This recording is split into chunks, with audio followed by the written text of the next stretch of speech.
ये जो मूर्ति देख रहे हैं आप, ये दरअसल मूर्ति नहीं, साक्षात महाकाली विराजमान है। साक्षात महाकाली स्वयं प्रकट हुई है।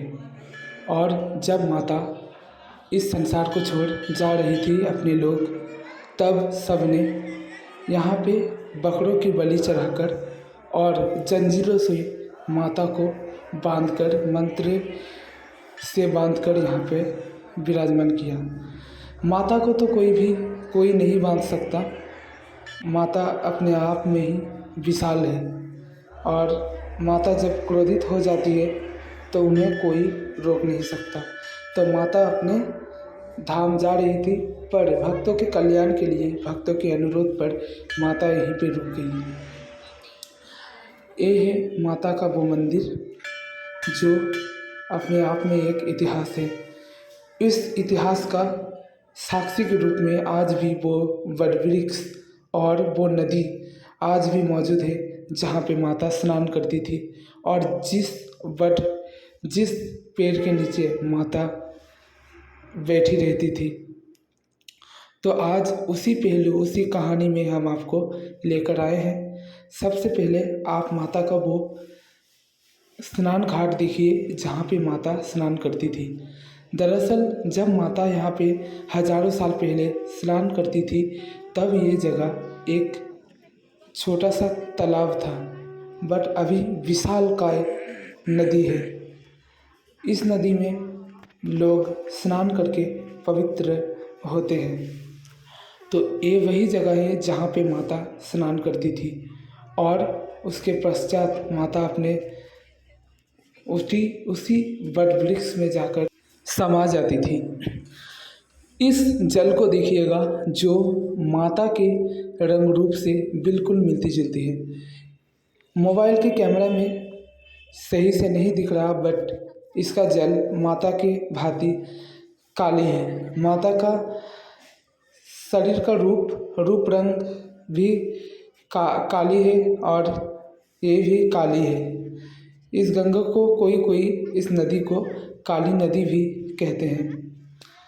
तो माता के इस मंदिर में लोग दर्शन के लिए आते हैं और जो कोई भी यहाँ पे दर्शन के लिए आते हैं वो कभी खाली हाथ वापस नहीं जाता।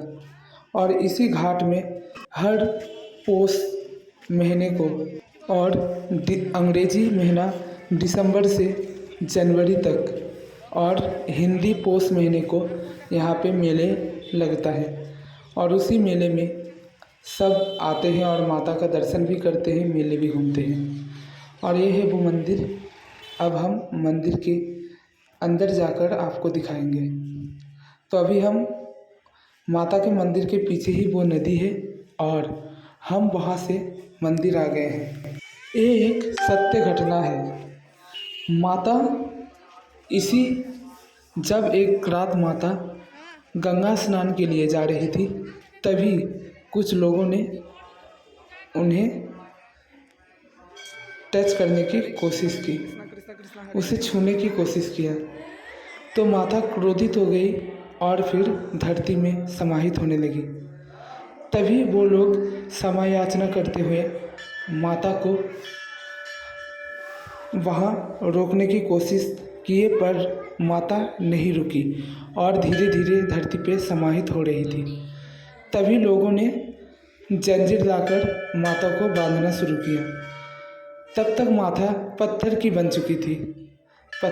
चुकी थी और माता को जंजीरों में बांधना शुरू किया और फिर माता जंजीरों में आज भी बंधी हुई है। जब भी आप इस मंदिर में आएंगे, आप स्पष्ट रूप से देखेंगे माता जंजीरों में बंधी हुई है। तो तब से माता भक्तों के कल्याण के लिए, भक्तों के अनुरोध पे यहाँ पे विराजमान हो गई और आज भी विराजमान है। ये स्वयं प्रकट हुई माता है जो अपने आप में स्वयंभू है। जैसे स्वयंभू ज्योतिर्लिंग, वैसे ही स्वयंभू माता की ये मूर्ति एक कोई किसी के बनाए हुए नहीं है, वास्तविक माता की मूर्ति है ये। और यहाँ पे हजारों संख्या में, लाखों की संख्या में दूर दूर से भक्त आते हैं पूजा अर्चना करने। तो दोस्तों, अगर माता के दर्शन करके आपको खुशी हुई है और अगर आप माता के भक्त हैं तो चैनल को सब्सक्राइब ज़रूर कीजिएगा। यह मंदिर पश्चिम बंगाल के मुर्शिदाबाद में स्थित है। मुर्शिदाबाद में कासिम बाज़ार नाम का एक रेलवे स्टेशन है, वहीं से 1 किलोमीटर की दूरी पे ये मंदिर है और यहीं पे माँ विष्णुपुरी माता विराजमान है और यहाँ पे आप आकर दर्शन कर सकते हैं। आज तक यहाँ से कोई भी खाली हाथ वापस नहीं गया। यहाँ पे हज़ारों संख्या में बकरा बलि होता है। दोस्तों, अगर आप चैनल पे नए हैं तो चैनल को सब्सक्राइब ज़रूर कीजिएगा। अगर माता के भक्त हैं तो चैनल को सब्सक्राइब ज़रूर करना। Thank you.